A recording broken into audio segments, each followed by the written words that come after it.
शरू जाणार खानोलकरांच्या घरी आणि जय सगळ्यांसमोर असं काही वागणार की प्रत्येकाला कळणार जय शरूच्या प्रेमात पडला आहे. नेमकं काय घडलं चला पाहूया. जसे की आपण कालच्या एपिसोडमध्ये पाहिलं, जय परबांच्या घरी असतो. तिथे सुभाष जयला म्हणतो, बघ कसा आहे ना जय. रखुमाई विठ्ठलावर चिडते, रागवते, पण विठ्ठलामागे ती कायम खंबीरपणे उभी असते, अगदी माझ्या पम्हासारखी. आणि प्रत्येकाच्या आयुष्यात अशी एकतरी रखुमाई असायलाच हवी. तेव्हा अणू म्हणते, जय दादा, विठ्ठल आणि रुक्मिणीची लव्ह स्टोरी काही वेगळीच आहे, माझ्या मम्मी पप्पांची सुद्धा, आणि आसावरी आणि गौतम जिजूंची तर आपण पाहिलीच आहे. आता मला शरू दीदीची लव्ह स्टोरी पाहायला खूप मजा येणार आहे. हे ऐकताच जय लगेच म्हणतो, हिची आणि लव्ह स्टोरी ते शक्यच नाही. त्यावर सुभाष हसत म्हणतो, आमची शरू इतकी गोड आहे, तिची प्रेमकथा तर असायलाच हवी. आणि तो तिथून निघून जातो. सुभाष गेल्यानंतर एक छोटी मुलगी जयजवळ येते आणि विचारते, आत्ता जे म्हणालात याचा अर्थ काय? जय म्हणतो, अगं ते गाणं नव्हतं, तो अभंग होता. तुला गाणं आणि अभंग यातला फरक समजत नाही का गं? तू रखुमाई आहेस ना, तुला सगळं कळायला हवं. ती पुन्हा म्हणते, अर्थ सांग ना.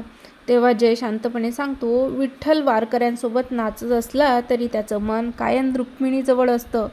तो सगळ्यांच्या मदतीला धावून जातो, कारण त्याला ठाऊक असतं की रखुमाई त्याच्या पाठीमागे आहे आणि रखुमाई संपूर्ण पंढरपूर सांभाळू शकते. हे ऐकून ती मुलगी म्हणते, अरे वा, अर्थ तर बरोबर सांगितला, पण अजून तुलाच याचा अर्थ कळलेला नाही. इतकं बोलून ती विचारते, विठ्ठल जायचं का आता? एक मुलगा म्हणतो, हो, आणि ते दोघेही तिथून निघून जातात. जय स्वतःशीच विचार करतो, कोण ही ती मुलगी जिने मला प्रेमाचा अर्थ सांगून गेली. तेवढ्या शरू तिथे येते आणि म्हणते, अरे कुठे गेले हे दोघं? त्यांच्या बॅग्स तर इथेच होत्या, पण ती पाहते तर बॅग्सही गायब असतात. शरू जयच्या अगदी जवळ उभी राहते.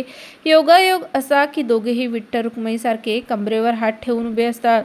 तो क्षण पाहून जणू साक्षात विठ्ठल रुक्माई समोर उभे आहेत असं वाटतं.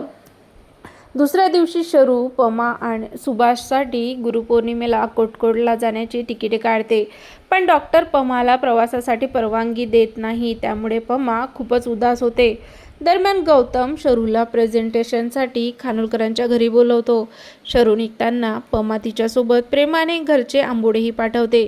दुसरीकडे जयने काल परबांच्या घरी जाऊन स्वयंपाक केला होता ही गोष्ट बिंदू तेजस्विनीला सांगते. हे ऐकताच तेजस्विनीला खूप राग येतो. ती निघायला लागते, पण जय तिला थांबत म्हणतो, अगं आई, तू रागावू नकोस. तेजस्विनी म्हणते, मी रागावले नाही, पण आपल्यासोबत राहणारी माणसं अचानक बदलायला लागली की थोडं वेगळंच वाटतं. कधीही मंदिरात न जाणारा माझा मुलगा चक्क परबांच्या घरी जाऊन स्वयंपाक करतो.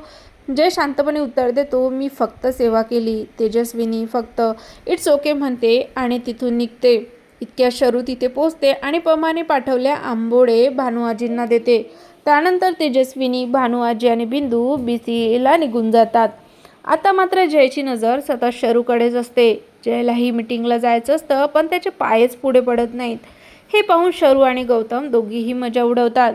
शेवटी कसाबसा जय मीटिंगला जातो, पण तिथेही त्याला वारंवार शरूचाच आवाज ऐकू येत राहतो. आता मात्र जयच्या लक्षात आला आहे, तो शरूच्या प्रेमात पडला आहे. आता पुढच्या भागात जय आणि शरूची प्रेमकथा कोणतं नवं वळण घेणार? जय आपल्या भावना व्यक्त करणार का, की अजून काही नवीन ट्विस्ट येणार? हे सगळं पाहण्यासाठी पाहत राहा सनई चौघडे. तुम्हाला जर व्हिडिओ आवडला असेल तर व्हिडिओला लाईक करा आणि चॅनलला सबस्क्राईब करायला अजिबात विसरू नका. धन्यवाद.